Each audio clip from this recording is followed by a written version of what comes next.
क्या TikTok use करना safe है?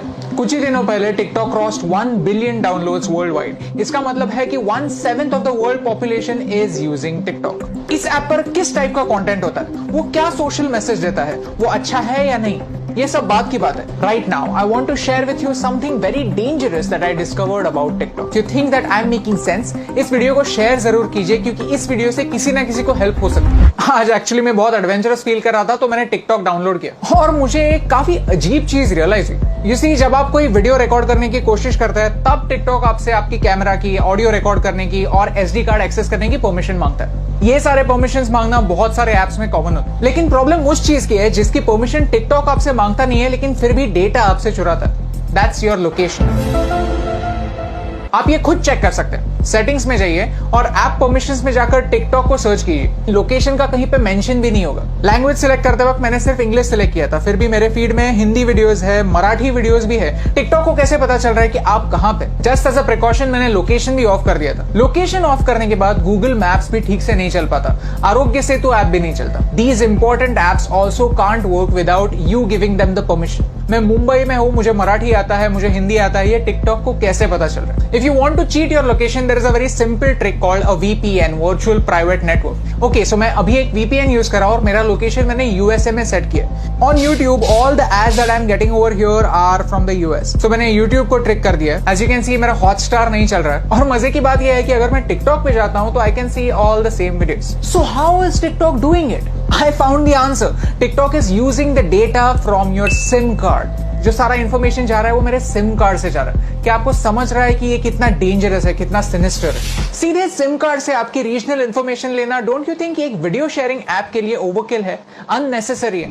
And the worst part is, इसके बारे में कोई वार्निंग नहीं है। द ऐप जस्ट सेज कि we will automatically collect it, that's it. ये डिस्कवर करने के बाद मैंने टिकटॉक की प्राइवेसी पॉलिसी कंप्लीटली पढ़ी और उसमें मुझे कुछ ऑब्जेक्शनेबल पॉइंट्स दिखे। If you link any social media account to TikTok, then TikTok वहां की इंफॉर्मेशन यूज कर सकता है आपके बारे में जानने के लिए। टिकटॉक कंटेंट डिलीवरी के लिए HTTP सर्वर्स यूज करता है, HTTPS नहीं, सिक्योर सर्वर्स नहीं। तो ये सर्वर्स हैक हो सकता है। इस वीडियो में किसी ने डेमोन्स्ट्रेट किया है कि कैसे ऑफिशियल अकाउंट से एक गलत मैसेज फॉरवर्ड हो सकता है। आपका अकाउंट डिलीट होने के बाद भी टिकटॉक जब तक चाहे आपका डेटा उनके सर्वर्स में रख सकता है। और मेरा टिकटॉक के साथ सबसे बड़ा प्रॉब्लम है आर्टिफिशियल इंटेलिजेंस। कि ByteDance जो टिकटॉक की पेरेंट कंपनी है, वो एक आर्टिफिशियल इंटेलिजेंस कंपनी है। उनका प्रोडक्ट कंटेंट क्रिएशन का प्लेटफॉर्म नहीं है, उनका प्रोडक्ट है algorithm. You see, China wants to be a super power in AI by 2030। Computer की भाषा क्या होती है? Zeros and ones, binary.